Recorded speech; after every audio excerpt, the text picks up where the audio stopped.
Class 11-এ তোমাদের বাংলা বিষয়ের একটা ইম্পর্টেন্ট যে কবিতা রয়েছে লালন শাহ ফকিরের গান, এখান থেকে তোমরা জানো 2 মার্কসের এবং 5 মার্কসের দু ধরনের লং টাইপের কোশ্চেন তোমাদের সেকেন্ড সেমিস্টারে আসবে। তাই আমি একটা ছোট্ট ভিডিওর মাধ্যমে এখানে তোমাদের সামনে সেই 2 মার্কস এবং 5 মার্কসের কোশ্চেনগুলো একটা একটা করে তুলে ধরার চেষ্টা করছি, এবং অবশ্যই প্রয়োজনের সুবিধার্থে আমি তোমাদের এই ভিডিও ডেসক্রিপশন বক্সটাতে একটা পিডিএফও দিয়ে দেবো। অর্থাৎ যে পেপারটা নিয়ে তোমাদের সামনে আমি আলোচনা করছি সেই পেপারের একটা পিডিএফও রেডি করা আছে। অবশ্যই আমি সেটা তোমাদেরকে ডেসক্রিপশন বক্সে দিয়ে দেবো, সরাসরি গিয়ে একটা ক্লিকের মাধ্যমে খুবই সহজে তোমরা ডাউনলোড করে নিতে পারবে।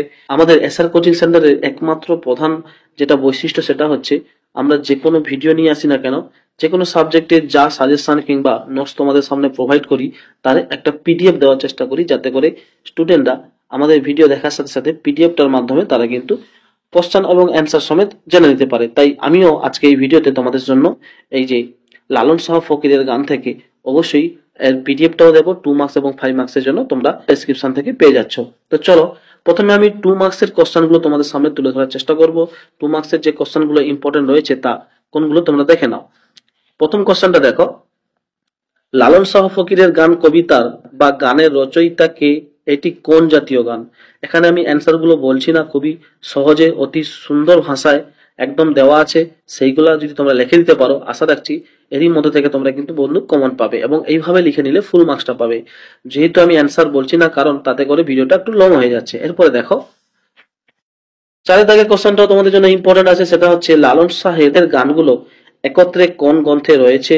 আমাদের পাঠ্য লালন শাহ ফকিরের গান নামক পথটি বা গানটি কোন গ্রন্থ থেকে সংগৃহীত হয়েছে? এই কোশ্চেনটাও কিন্তু বন্ধু খুবই ইম্পর্টেন্ট, এখানে অ্যান্সার দেওয়া আছে খুবই সহজ সরল ভাষাতে। তোমরা যদি এইভাবে পড়ে নিতে পারো বা লিখে আসতে পারো তাহলে কিন্তু তোমরা ফুল মার্কস পাচ্ছ। এরপরে 6 দাগের কোশ্চেনটাও বন্ধু খুবই ইম্পর্টেন্ট, সেটা হচ্ছে মানুষ ভজলে সোনার মানুষ হবি কোন কবির কোন কবিতার অংশ এটি? ভজলে এবং সোনার মানুষ শব্দের অর্থ কি? এখানে দেখো একদম 2-3 লাইনের মধ্যে সহজ সরল ভাষাতে দেওয়া আছে, এটাই তোমরা আজ থেকে মুখস্থ করো তাহলেই 2 মার্কস পেয়ে যাবে। এরপরে 7 দাগের কোশ্চেনটাও বন্ধু তোমাদের জন্য ইম্পর্টেন্ট, সেটা হচ্ছে মানুষ ছেড়ে খেপারে তুই মূল হারাবি কবি কাকে কেন খেপা বলেছেন? মূল হারাবি বলতে কবি কি বলতে চেয়েছেন? খুবই সহজ সরল ভাষাতে দেওয়া। এই কোশ্চেনগুলো তোমরা এখান থেকে যদি পড়ে নাও, আমি মনে করি এখান থেকে যদি তোমরা অ্যান্সার গুলো করতে পারো তাহলে এটাই হচ্ছে বেস্ট অ্যান্সার। এবার দেখো, সোনার মানুষ উজ্জ্বলে কবি কথায় কিভাবে সোনার মানুষের উজ্জ্বল উপস্থিতি কথা বলেছেন? এই কোশ্চেনটা ভেরি ভেরি ইম্পর্টেন্ট, আশা রাখছি এটা পড়ে যাবে। এরপরে 10 দাগের কোশ্চেনটাও কিন্তু তোমাদের জন্য খুবই ইম্পর্টেন্ট, সেটা দেখো মানুষ গুরু কৃপা হলে জানতে পারি তাৎপর্য আলোচনা করো। অর্থাৎ এখানে যে পংক্তিটি দেওয়া আছে সেই পংক্তিটির তাৎপর্য মোটামুটি নিজের ভাষায় যদি 2-3 লাইনে লিখে দিতে পারো তাহলে কিন্তু 2 মার্কসের 2 মার্কসই পাবে। 12 দাগের কোশ্চেনটা, জেনে শুনে মুড়াও মাথা জাতে তরবি, মুড়াও মাথা ও জাতে তরবি শব্দ দুটির অর্থ কি? অংশটিতে কবি কি বলতে চেয়েছেন? খুবই সুন্দর দেওয়া আছে, এটা অ্যান্সারটা এখান থেকেই পড়ে নাও। এরপরে 15 দাগের কোশ্চেনটাও বন্ধু তোমাদের জন্য খুবই ইম্পর্টেন্ট, সেটা হচ্ছে মানুষ আকার ভজলে তরবি কে কাকে বা কাদের কি ভজনার কথা বলেছেন? অংশটি মূল বক্তব্য কি? খুবই ইম্পর্টেন্ট কোশ্চেন, এই কোশ্চেনটা ভেরি ভেরি ইম্পর্টেন্ট, আশা রাখছি পড়ে যাবে। এরপরে তোমরা যে কোশ্চেনটা পড়বে সেটা হচ্ছে 17 দাগের কোশ্চেনটা, যেটা তোমাদের জন্য ইম্পর্টেন্ট, সেটা দেখো সোনার মানুষ হবি, সোনার মানুষ বলতে কবি কি বোঝাতে চেয়েছেন? খুবই ইম্পর্টেন্ট কোশ্চেন, এটাও তোমাদের জন্য ইম্পর্টেন্ট আছে এবারের জন্য। এবার দেখো 20 দাগের কোশ্চেনটা হচ্ছে লালন শাহ ফকিরের গান পদটি বা কবিতাটির মূল বক্তব্য কি? পদটি কোন শ্রেণীভুক্ত? এই কোশ্চেনটা যদি তোমরা এইভাবে পুরো সরাসরি লিখে দিতে পারো তাহলে আমি আশা রাখছি 2-এর 2 পাবে। অর্থাৎ এই করে মোটামুটি হাতে গোনা 6-7টা কোশ্চেন তোমাদের জন্য ইম্পর্টেন্ট রয়েছে 2 মার্কসের জন্য, সেটা দেখে দিয়েছি এতক্ষণ ধরে। এবারে চলো 5 মার্কসের জন্য যে লং কোশ্চেন সেগুলো তোমাদেরকে দেখাচ্ছি। যে কোশ্চেন গুলো তোমাদের জন্য ইম্পর্টেন্ট রয়েছে সেই কোশ্চেন গুলোর মধ্যে সেটা হচ্ছে 2-এর দাগের কোশ্চেনটা। 2-এর দাগে দেখো লালন শাহ ফকিরের গান রচনাংশটির নামকরণের তাৎপর্য বলো বা নামকরণের সার্থকতা মূল্যায়ন করো। এই কোশ্চেনটা যদি তোমরা এইভাবে পয়েন্ট করে লিখে দিতে পারো, এখানে দেখো পয়েন্ট গুলো দেওয়া আছে সুন্দর সুন্দর করে অনেকগুলো পয়েন্ট, এইভাবে লিখলে কিন্তু তোমরা বন্ধু 5-এর 5 পাবে। অর্থাৎ অবশ্যই তোমাকে পিডিএফটা আগে ডাউনলোড করে নিতে হচ্ছে। এরপরে 3-এর দাগের কোশ্চেনটাও বন্ধু খুবই ইম্পর্টেন্ট, সেটা হচ্ছে মানুষ ছাড়া মন আমার পড়বি রে তুই শূন্যকার, কথাগুলি কার উদ্দেশ্যে বলা হয়েছে এবং শূন্যকার কি? মনের শূন্যকারে পড়া বলতে কি বোঝানো হয়েছে? এখানে 2+3 এই করে 5 মার্কস, দুটো পার্টের কোশ্চেন, দুটো পার্টের অ্যান্সারও এখানে কিন্তু বন্ধু সুন্দরভাবে দেওয়া আছে। তোমরা এইভাবে যদি লিখে দিতে পারো আমি আশা রাখছি তাহলে 5 মার্কসের 5 মার্কসই পাবে। এবারে দেখো 5 দাগের কোশ্চেনটা তোমাদের জন্য খুবই ইম্পর্টেন্ট। সেটা কি না, মানুষ ভজলে সোনার মানুষ হবি। মানুষ ভজলে কথাটির অর্থ এবং সোনার মানুষ হওয়ার অর্থ কি? মানুষ ভজা ও সোনার মানুষ হওয়ার মধ্যে বাউলদের কোন অভিপ্রায় কাজ করে? এটা কিন্তু 2+3 এই করে 5 মার্কস, অর্থাৎ দুটো পার্টের কোশ্চেন এটাও। এইভাবে তোমরা যদি সুন্দর সহজ ভাষাতে দেখো, এমন কোনো বড় কোশ্চেন নেই বন্ধু। কোশ্চেনটা যদিও তোমাদের বড় কোশ্চেনেই আসবে, তবে অ্যান্সারটা খুবই সুন্দর করে লেখা আছে ছোট্ট ভাষাতে, অর্থাৎ পয়েন্ট ভিত্তিক মোটামুটি 2-3 লাইন করে প্রত্যেকটা পয়েন্টকে ডিসকাস করে দেওয়া আছে। 5 মার্কসের জন্য এইটুকু তো তোমাকে পড়তেই হবে। এই কোশ্চেনটা বন্ধু খুবই ইম্পর্টেন্ট, আমি এটাকে অবশ্যই বলবো তোমরা পড়ে নাও, অবশ্যই পাবে। এবার দেখো, মানুষ গুরু কৃপা হলে জানতে পাবি।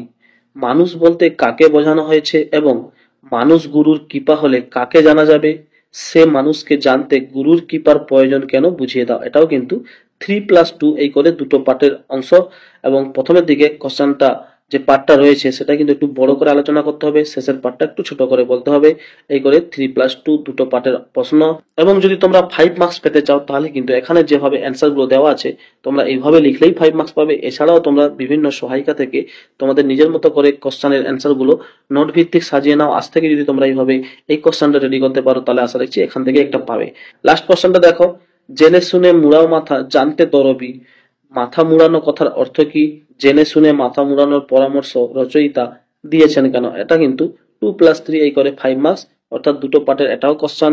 এইভাবে তোমরা কিন্তু এই যে দেখো প্রত্যেকটা পয়েন্ট তোমাদেরকে দেখিয়ে দিচ্ছি, এইভাবে পয়েন্টগুলো যদি তোমরা ঠিকঠাক ভাবে ডিসকাস করে আসতে পারো, সহজ সরল ভাষাতে হোক নিজের ভাষাতে হোক, কিন্তু পয়েন্টগুলোকে মোটামুটি মাথায় রেখে যদি তোমরা সঠিকভাবে অ্যান্সার গুলো লিখে আসতে পারো তাহলে কিন্তু 5-এর 5 পাওয়া তোমাদের জন্য এমন কোনো চিন্তার কারণ নেই বন্ধু, 5-এর 5 পাবেই পাবে। অর্থাৎ এখানে আরো কিন্তু কোশ্চেন ছিল, যেমন 12টার মতো কোশ্চেন আমি লং পার্টে দিয়েছিলাম, এবং শর্ট পার্টেও তোমাদের 2 মার্কসের জন্য 20টার মতো কোশ্চেন দেওয়া ছিল বন্ধু। অর্থাৎ তার মধ্যে যেগুলো দাগ দিয়েছি, যেগুলোকে আমি লাল কলমে তোমাদের টিক চিহ্ন আকারে দাগ দেওয়া ছিল, সেই কোশ্চেনগুলো বেশি বেশি ইম্পর্টেন্ট, সেগুলোই পড়বে।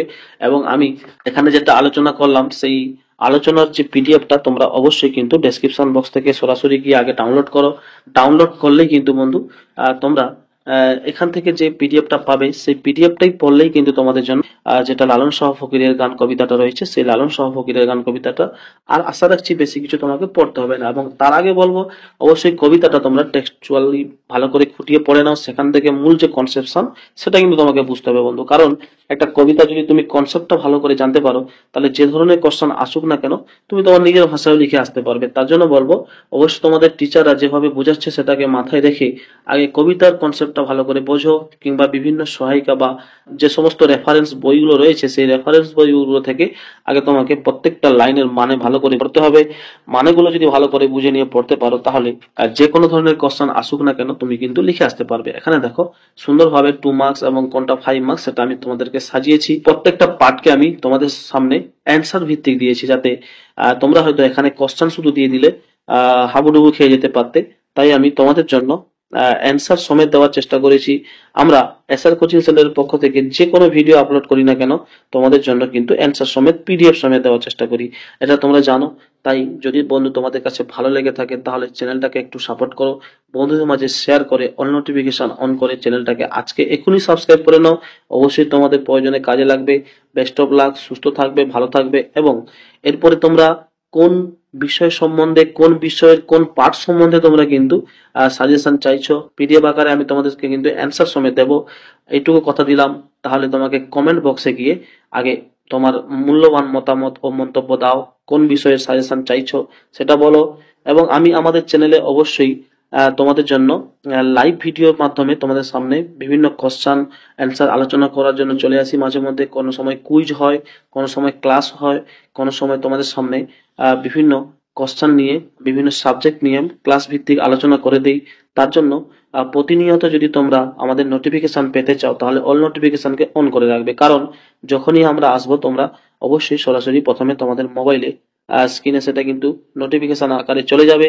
তখনই তোমরা সরাসরি প্রথম থেকেই আমাদের লিঙ্ক ধরে যদি জয়েন করে নিতে পারো তাহলে সেখান থেকেও বন্ধু উপকৃত হবে। বেস্ট অফ লাক, সুস্থ থাকো, ভালো থাকো। আসছি অন্যদিন আবার অন্য কোনো একটা ভিডিও নিয়ে। ধন্যবাদ।